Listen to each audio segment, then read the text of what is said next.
Energy, meditating, chakras.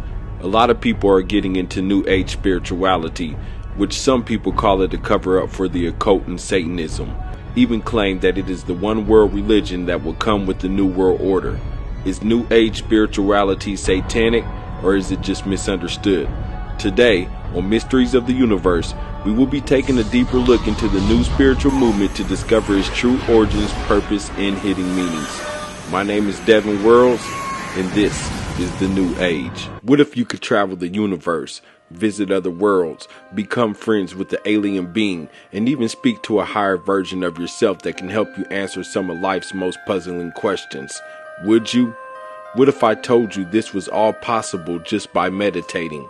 Would you believe me? Most prominent figures in the New Age movement suggest that this is definitely possible. Galaxies that exist, that it is phenomenal, it's unbelievable. And the greatest mystery is not on the atomic level, which is also unbelievable. The world that is there, the atomic and subatomic level, that scientists explore, which we only understand a tiny fragment of, just as we only understand the tiniest of fragments of what is out there. So you have the two realms, the two mysteries, the outer space and then the macrocosm, and you have the microcosm. And people write books, great scientists write books about the mysteries of the universe. And the amazing thing is, many of these books, very good books, fail to mention one word. They explore the mysteries of the universe, but there's one word. You can have a whole book on the mysteries of the universe, either the macrocosm or the microcosm or the two together. The one word that's not mentioned is consciousness, which is the most fundamental mystery, the fact that the universe is conscious. That is the most amazing miracle. How do I know that the universe is conscious? Well, I am conscious. You are conscious. The universe is conscious in us. The universe is experiencing itself for a brief moment as a human being. It's also experiencing itself for brief moments as a plant or an animal.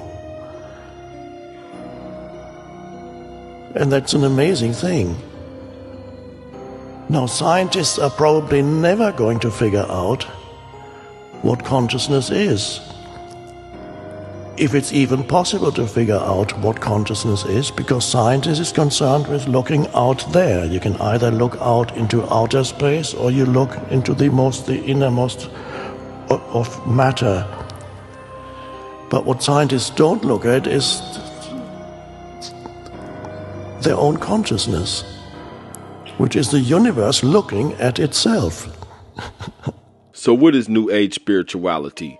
New Age is a term applied to a range of spiritual or religious beliefs and practices that developed in Western nations during the 1970s. Precise scholarly definitions of the New Age differ in their emphasis. Although ethnically often considered to be religious, those involved in it typically prefer the designation of spiritual and rarely use the term New Age themselves. Many scholars of the subject refer to it as the New Age movement, although others contest this term and suggest that it is better seen as a zeitgeist. As a form of Western esotericism, the New Age drew heavily upon a number of older esoteric traditions, in particular those that emerged from the occultist current that developed in the 18th century. It's very difficult to explain because, as you know, it brings in Eastern religions, Western religions, metaphysics. So it's very eclectic. It's basically a mishmash of many, many different religious thinking. There is no authoritative doctrine. There's no authoritative book. There's many, many authors. There's no authoritative figure. Again, a lot of people chiming in, and there's this long menu. You can pick from whatever you like.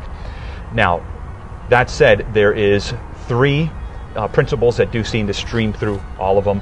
First one is pantheism, the second one is karma, and the third one is self-actualization. What are these? Let's start with pantheism. Pantheism is this idea that everything is God, that we are part of God, that this chair is part of God, that we are all gods. A couple problems with that.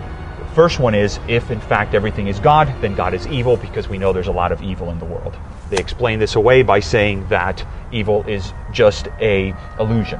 Of course, tell that to the woman who just lost her 9-year-old daughter to the shooting in Arizona. It is not just illusion, it is a real category, and we know that biblically. Next, experientially. Am I God? Do I have the qualities of God? I can't even create anything. I can rearrange atoms, but I don't have the ability to create anything. Secondly, I have very little control over things. I can't control the pimple on my face. My 10-year-old daughter, I have very little control over her. So this idea that we are gods experientially just doesn't make sense. Number two is the idea of karma. Let me just mention a couple things about that. There's 6 billion people in the world today. 20 years ago, there was 5 billion people in the world.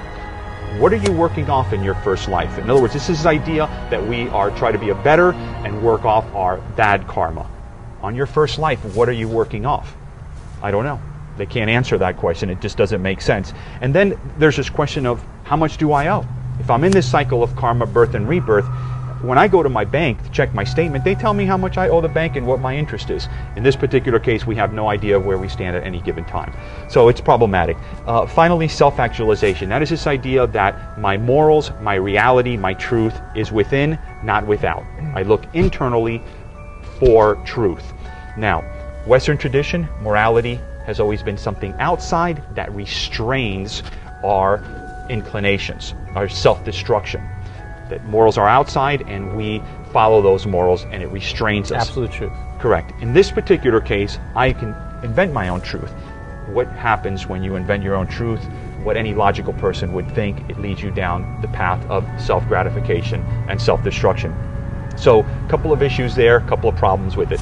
Now, it's called New Age, but it really is an old hoax. Let me read from Genesis chapter 3, verse, there's a New Age movement right there. Old Testament, been around for centuries. There's nothing new about it. It's an old deception. Many New Agers have a belief that contacting spirits is a good thing. It is a common practice among New Agers. They believe contacting your higher self or spirit guides can help you through your human experience and beyond. Here is a clip of Brother Panic, a New Ager and advocate of the New Age spirituality. He explains the purpose for contacting spirits.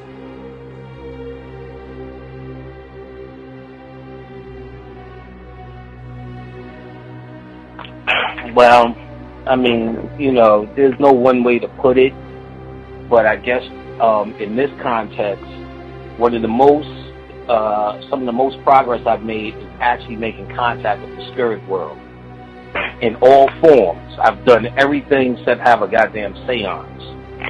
So I've been really successful in showing people how to make contact and actually stand on their own 2 feet to become adept in it. Now, I usually do it one-on-one with certain people who are actually ready to go to that level. Right. So, contacts, more than just being a researcher, that's one of the things I'm also known for, a hard researcher. Originally, I was a lecturer, but I gave that up to actually go deeper into research, deeper into understanding all that we do holistically. And the greatest success was talking to spirits. So we're going to go into the details of the type of messages you should be looking for, you know, and ways to do it. Okay. Such a great place to start. So here is my first question to you. Why should anyone want to do this? I mean, a lot of times we look at this and we sort of see the spookism in it, in contacting a spirit. What are some of the benefits for being able to reach out and contact spirits of the past? Anyone that's seeking divine wisdom or any form of wisdom at all, it would behoove you to contact the spirit world. They are in a higher frequency, therefore they are in a better place of understanding than you are as a human being. Being outside of time and the constraints of humanity, you would consult the spirit world to guide you in your plight. You coming down as a human is actually your personal path here of learning or transformation. So the other side of you, the side that's no longer seen by the human eyes or felt by the five senses, are in a position to give you guidance, understanding for the one who's a wisdom seeker, a knowledge seeker. So if you're there to seek knowledge, to streamline it to your intellect is almost cutting yourself off at the knees. So contacting the spirit world is absolutely necessary to get a holistic understanding of what it is you're dealing with if you call yourself a scientist here.